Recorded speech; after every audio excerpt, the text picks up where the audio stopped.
My dear friends, in this class, we analyze a narrative section found in Matthew chapters 14 to 17.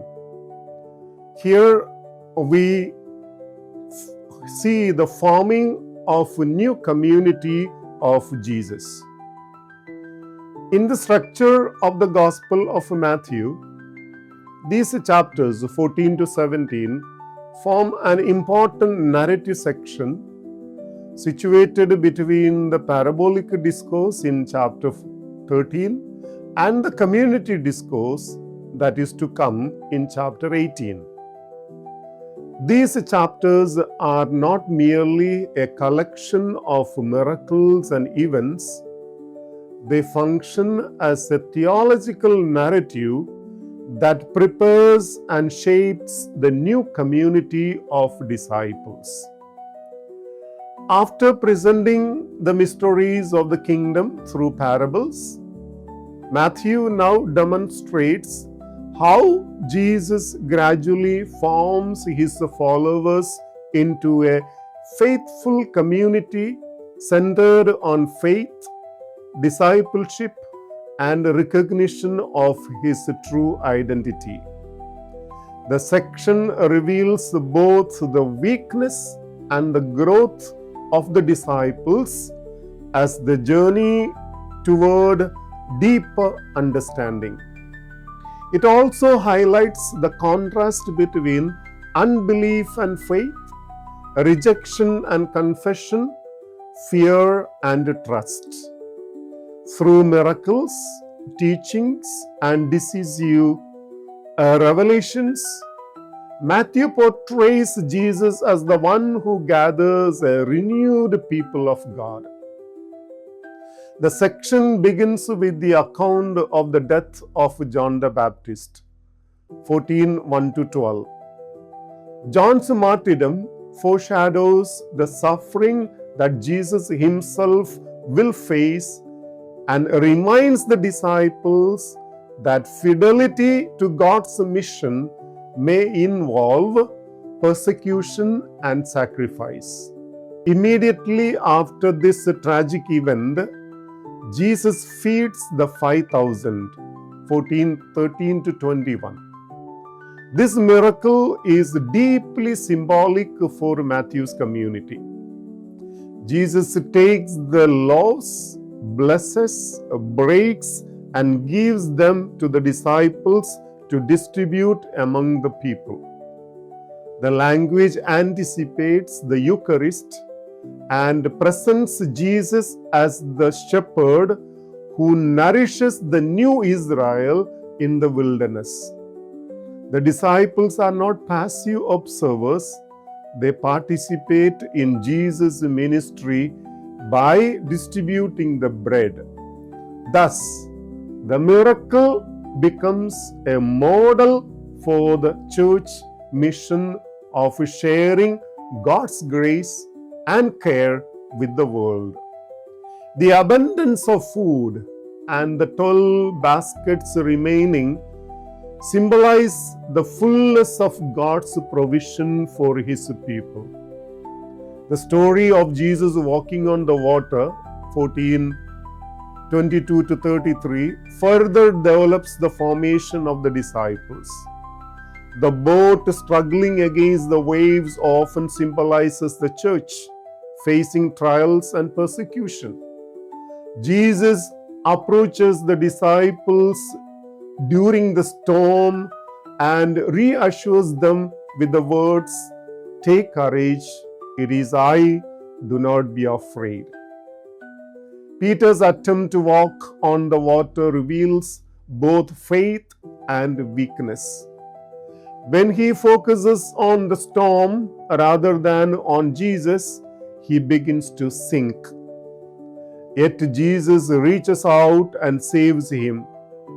Matthew uses this narrative to teach that discipleship requires complete trust in Christ, even amid fear and uncertainty.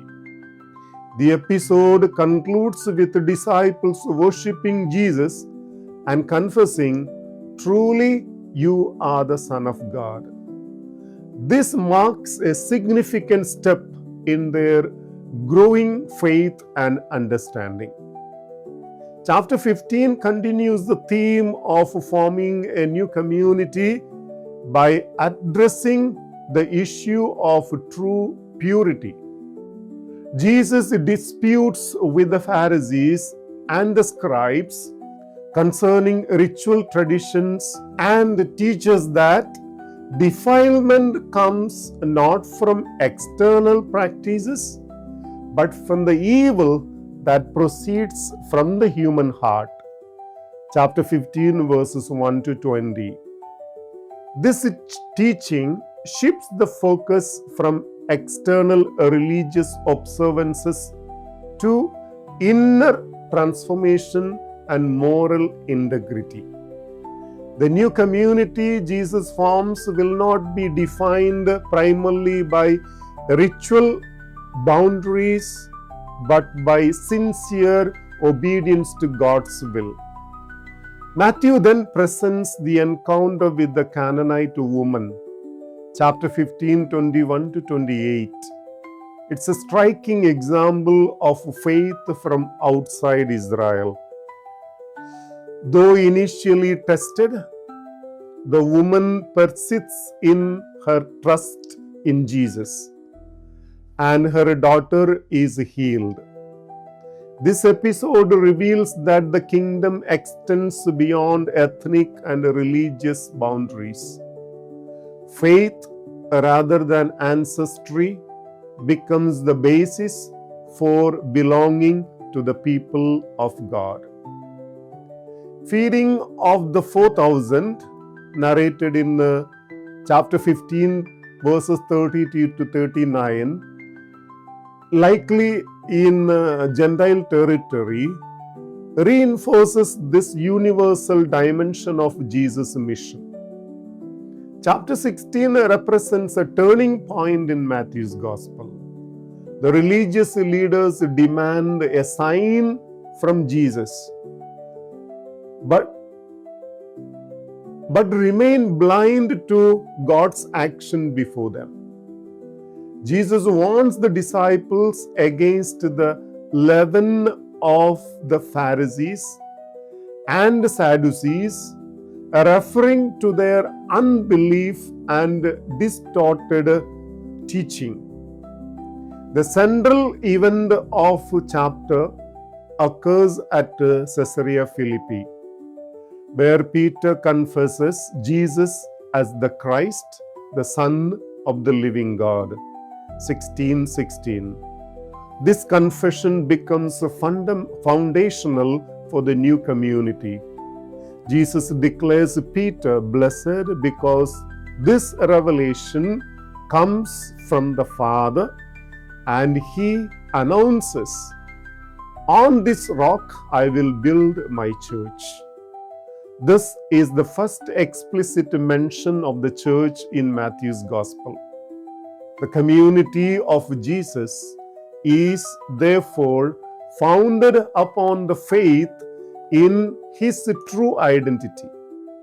Peter receives a special role of leadership and responsibility, symbolized by the keys of the kingdom. Yet, the chapter immediately shows that discipleship also involves misunderstanding and correction. When Peter rejects Jesus' prediction of suffering and death, Jesus rebukes him sharply. The Messiah's mission cannot be separated from the way of the cross. Consequently, Jesus teaches that true discipleship requires self-denial, taking upon one's cross and following him. Chapter 17 culminates this section with the Transfiguration, 17 verses 1 to 8. Jesus takes Peter, James and John upon a high mountain, where his divine glory is revealed, as Moses and Elisha appear beside him, representing the law and the prophets, while the heavenly voice proclaims, "This is my beloved Son, listen to him." The transformation confirms Jesus' divine identity and authority. For the disciples who struggle to understand the meaning of suffering and the cross, this revelation strengthens their faith. The glory of Jesus assures them that the path of suffering ultimately leads to resurrection and victory. The chapter also includes the healing of a boy possessed by a demon, highlighting the disciples' continuing weakness and the need for deeper faith. Jesus again predicts his passion, emphasizing that the formation of the new community must be rooted in the mystery of the cross and the resurrection. Taken together, Matthew 14-17 function as a narrative of community formation. Through miracles, teachings, confessions, and revelations, Jesus gradually prepares the disciples to become the foundation of the church.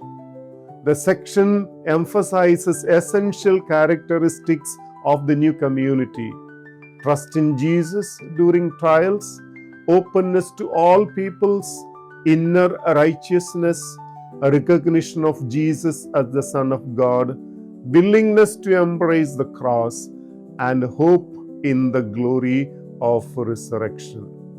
Matthew portrays the disciples realistically, showing both their failures and their growth. This encourages Christian communities of every age, reminding them that discipleship is a journey of continual learning and transformation. In conclusion, Matthew chapters 14-17 form a crucial narrative bridge in the gospel. They prepare for the community discourse of chapter 18 that is to follow, by illustrating how Jesus shapes his followers into a new people of God. The section teaches that the church is built not upon human strength or perfection, but upon faith in Christ, participating in his mission and perseverance through suffering. Through these chapters, Matthew invites believers to deepen their trust in Jesus and to live as members of a community centered on faith, service, humility, and hope. Thank you for your patient listening.